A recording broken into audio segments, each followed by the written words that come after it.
ಮನ್ ಕಿ ಬಾತ್ ಕಾರ್ಯಕ್ರಮದಲ್ಲಿ ಪ್ರಧಾನಮಂತ್ರಿ ನರೇಂದ್ರ ಮೋದಿ ಅವರು ಕಲಬುರಗಿ ರೊಟ್ಟಿ ವಿಚಾರವನ್ನು ಪ್ರಸ್ತಾಪ ಮಾಡಿದ್ದಾರೆ. ರೊಟ್ಟಿ ಉತ್ಪಾದಕರ ಬಗ್ಗೆ ಪ್ರಧಾನಿ ನರೇಂದ್ರ ಮೋದಿ ಅವರು ಪ್ರಸ್ತಾಪಿಸಿದ್ದಾರೆ. ಮೋದಿ ಮಾತಿಗೆ ರೊಟ್ಟಿ ಉತ್ಪಾದಕಿ ಅಯ್ಯಮ್ಮ ಭಾವುಕರಾಗಿದ್ದಾರೆ. ಕಷ್ಟದ ದಿನವನ್ನ ನೆನೆದು ಅಯ್ಯಮ್ಮ ಕಣ್ಣೀರಿಟ್ಟಿದ್ದಾರೆ. ಪತಿ ಕೆಲಸ ಬಿಟ್ಟಂತ ಸಂದರ್ಭದಲ್ಲಿ ರೊಟ್ಟಿ ಇಲ್ಲದ ಪರಿಸ್ಥಿತಿ ಇತ್ತು. ಮನೆಯಲ್ಲೇ ರೊಟ್ಟಿ ತಯಾರಿ ಮಾಡ್ತಾ ಇದೆ. ಅಧಿಕಾರಿಗಳ ಸಹಾಯ, ರೊಟ್ಟಿ ತಯಾರಿಕೆ ಯಂತ್ರವನ್ನ ಖರೀದಿ ಮಾಡಿದೆ. ನೂರಾರು ಮಹಿಳೆಯರಿಗೆ ಕೆಲಸವನ್ನ ನೀಡಿದ್ದೀನಿ ಅಂತ ಈ ಒಂದು ಸಂದರ್ಭದಲ್ಲಿ ಭಾವುಕರಾಗಿದ್ದಾರೆ. ರೊಟ್ಟಿ ಉತ್ಪಾದಕಿ ಅಯ್ಯಮ್ಮ ಕೆಲಸಕ್ಕೆ ಪ್ರಧಾನಿ ನರೇಂದ್ರ ಮೋದಿ ಅವರು ಮೆಚ್ಚುಗೆಯನ್ನು ವ್ಯಕ್ತಪಡಿಸಿದ್ದಾರೆ. एक ब्रांड बना दिया है इन्होंने, जो कोऑपरेटिव बनाई है उसमें हर रोज 3000 से ज्यादा रोटियां बन रही है. इन रोटियों की खुशबू अब सिर्फ गांव तक सीमित नहीं है. बेंगलुरु में स्पेशल काउंटर खुल चुका है. ऑनलाइन फूड प्लेटफॉर्म पर ऑर्डर आ रहे हैं. कलबुर्गी की रोटी अब बड़े शहरों के किचन तक पहुंच रही है. इसका बहुत शानदार असर इन महिलाओं पर पड़ा है. उनकी आय बढ़ रही है. ಕಲಬುರಗಿ ಜನ ಹೆಮ್ಮೆ ಪಡುವಂತಹ ಒಂದು ವಿಷಯ ಪ್ರಸ್ತಾಪ ಆಗಿರುವಂಥದ್ದು. ಪ್ರಧಾನಿ ನರೇಂದ್ರ ಮೋದಿಯವರು ಕಲಬುರಗಿಯ ರೋಟಿ ಉತ್ಪಾದಕರ ಸಂಘದ ಬಗ್ಗೆ ಪ್ರಸ್ತಾಪ ಮಾಡಿರುವಂಥದ್ದು. ಇದು ಕಲಬುರಗಿ ಮಾತ್ರ ಅಲ್ಲ, ಕರ್ನಾಟಕಕ್ಕೆ ಒಂದು ಹೆಮ್ಮೆಯ ವಿಚಾರ. ಈ ಬಗ್ಗೆ ಮಾತನಾಡುವುದಕ್ಕಾಗಿ ರೊಟ್ಟಿ ಉತ್ಪಾದಕರ ಸಂಘದವರು ಮತ್ತು ಕೃಷಿ ಇಲಾಖೆಯ ಜಂಟಿ ನಿರ್ದೇಶಕರು ನಮ್ಮ ಜೊತೆ ಇದ್ದಾರೆ. ಏನು ಹೇಳ್ತಾರೆ ಅನ್ನುವಂಥದ್ದನ್ನು ಕೇಳೋಣ ಬನ್ನಿ. ಪ್ರಧಾನಿ ನರೇಂದ್ರ ಮೋದಿಯವರ ಮನ್ ಕಿ ಬಾತ್ ಕಾರ್ಯಕ್ರಮವನ್ನು ಆಲಿಸುವುದಕ್ಕಾಗಿ ಸಾಕಷ್ಟು ಸಂಖ್ಯೆಯಲ್ಲಿ ಇಲ್ಲಿ ಒಂದು ಸ್ಕ್ರೀನ್ ಹಾಕೊಂಡು ಕೂತಿರುವಂಥದ್ದು. ಇದು ಕಲಬುರಗಿಗೆ ಮಾತ್ರ ಅಲ್ಲ, ಕಲ್ಯಾಣ ಕರ್ನಾಟಕಕ್ಕೆ ಮಾತ್ರ ಅಲ್ಲ, ಇಡೀ ದೇಶಕ್ಕೆ, ರಾಜ್ಯಕ್ಕೆ ಹೆಮ್ಮೆ ಪಡುವಂತಹ ವಿಚಾರ. ಹಾಗಾಗಿ ಏನು ಹೇಳ್ತಾರೆ ಅನ್ನುವಂಥದ್ದನ್ನು ಕೇಳೋಣ. ಮೊದಲಿಗೆ ನಾನು ಕೃಷಿ ಇಲಾಖೆಯ ಜಂಟಿ ನಿರ್ದೇಶಕರನ್ನು ಮಾತನಾಡಿಸ್ತೇನೆ. ಎಲ್ರಿಗೂ ನಮಸ್ಕಾರ. ಭಾಳ ಸಂತೋಷ ಆಗ್ತಾ ಇದೆ.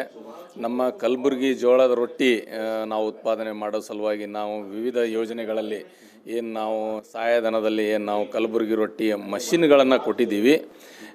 ನಮ್ಮ ಈ ಪ್ಲ್ಯಾಟ್ಫಾರ್ಮ್ ವತಿಯಿಂದ ನಮ್ಮ ಈಗ ಕಲಬುರಗಿ ರೊಟ್ಟಿ ಉತ್ಪಾದಕರ ಸಂಘ ಇದೆ. ಆ ಸಂಘದಲ್ಲಿ ಮೋರ್ ದೆನ್ 100 ವುಮೆನ್ ಇದ್ದಾರೆ ಮತ್ತು SHGಗಳು ಮತ್ತು ಮಹಿಳೆಯರಿಗೆ ನಾವು ಕಾನ್ಸಂಟ್ರೇಟ್ ಮಾಡಿ ಈ ಒಂದು ಪ್ರಯತ್ನ ಮಾಡಿದ್ದೀವಿ. ಆರಂಭಿಸಿರುವಂತಹ ಕಲಬುರಗಿ ರೊಟ್ಟಿ ಉತ್ಪಾದಕರ ಸಂಘದ ಬಗ್ಗೆ ದೇಶದ ಪ್ರಧಾನಮಂತ್ರಿ ಅವರು ಪ್ರಸ್ತಾಪ ಮಾಡ್ತಾರೆ ಅಂದಾಗ ನಿಮಗೆ ಏನು ಅನ್ಸುತ್ತಮ್ಮ? ಏನು ಅನ್ನಿಸ್ತು ಆ ವಿಚಾರಕ್ಕೆ? ನಮಗೆ ತುಂಬ ಖುಷಿ ಆಯಿತು ಸರ್.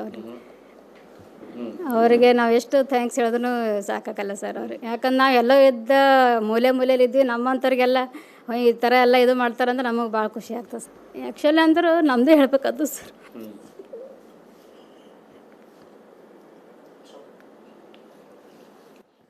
ಈ ಕಲಬುರಗಿಯ ರೊಟ್ಟಿ ಉತ್ಪಾದಕರ ಸಂಘದವರು ಇಡೀ ದೇಶಕ್ಕೆ, ವಿದೇಶಗಳಿಗೂ ಕೂಡ ರೊಟ್ಟಿ ಪೂರೈಕೆ ಮಾಡ್ತಾ ಇದ್ದಾರೆ.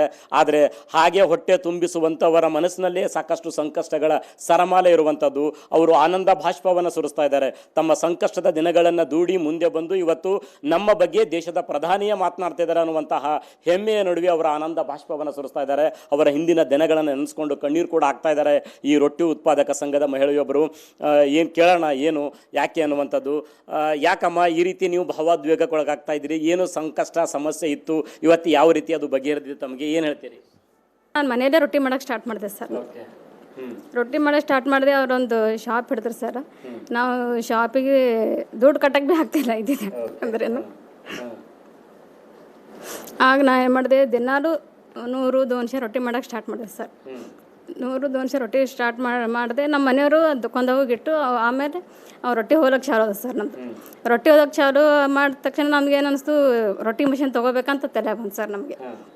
ರೊಟ್ಟಿ ಮಿಷಿನ್ ಯಾಕೆ ತೊಗೋಬೇಕು, ನನ್ನ ಕೈಲಿ ಒಬ್ಬಳಂದು ಮಾಡೋಕ್ಕಾಗ್ತಿಲ್ಲ ಸರ್. ದಿನ 100 ಬಡಿಬೋದು, ಒಂದು 200 ರೊಟ್ಟಿ ಬಡಿಬೋದು ಸರ್. ಅದಕ್ಕೆ ನಾನು ಮನೆಯವ್ರು ಏನು ಮಾಡಿದೆ ಸರ್, ರೊಟ್ಟಿ ಮಿಷನ್ ತೊಗೊಂಬಂತೆ ವಿಚಾರ ಮಾಡಿದೆ ಸರ್. ಈ ರೊಟ್ಟಿ ಮಿಷನ್ ತೊಗೊಂಡು ಈಗ ನಮ್ದು ಏನಿಲ್ಲ ನಮ್ಮ ಮಕ್ಕಳಿಗೆ ಸದ್ಯಕ್ಕೆ ಅದ್ರ ಮೇಲೆ ಓದಿಸ್ತಾ ಇದ್ದೀರಿ ಸರ್. ಹಾಂ ಸರ್, ನಮಗೆ ತುಂಬ ಖುಷಿ ಆಗ್ತದೆ ಸರ್ ಅವರು. ಯಾಕಂದ್ರೆ ನಮ್ಮಂಥವ್ರದ್ದು ಎಲ್ಲ ಅವ್ರದ್ದು ಬಾಯ್ದಾಗ ಬರ್ತದೆ ಅಂತಂದ್ರೆ ನಾವು ಇನ್ನೂ ದುಡಿಬೇಕಂತ ನಮಗೆ ಮನಸ್ಸಾಗ್ತದೆ ಸರ್. ಎಲ್ಲಷ್ಟು ಹೆಣ್ಮಕ್ಳು ನಾವು ಒಂದು ಮುಂದೆ ಬರ್ಬೇಕಂದ್ರೆ ಅವ್ರು ನಮಗೆ ಪ್ರೋತ್ಸಾಹ ಕೊಡ್ಲಕತ್ತಾರ. ನಾವು ತುಂಬ ಖುಷಿ ಆದ ಸರ್ ನಮಗೆ. ಇದು ಕಲಬುರಗಿಯ ರೊಟ್ಟಿ ಉತ್ಪಾದಕರ ಸಂಘದವರು ಹೇಳ್ತಾ ಇರುವಂತಹ ಮಾತು. ಏಷ್ಯಾನೆಟ್ ಸುವರ್ಣ ನ್ಯೂಸ್ಗಾಗಿ ಕಲಬುರಗಿಯಿಂದ ಕ್ಯಾಮರಾ ಪರ್ಸನ್ ಇಂದ್ರ ಜೊತೆ ನಾನು ಶರಣಯ್ಯ ಹಿರೇಮಠ.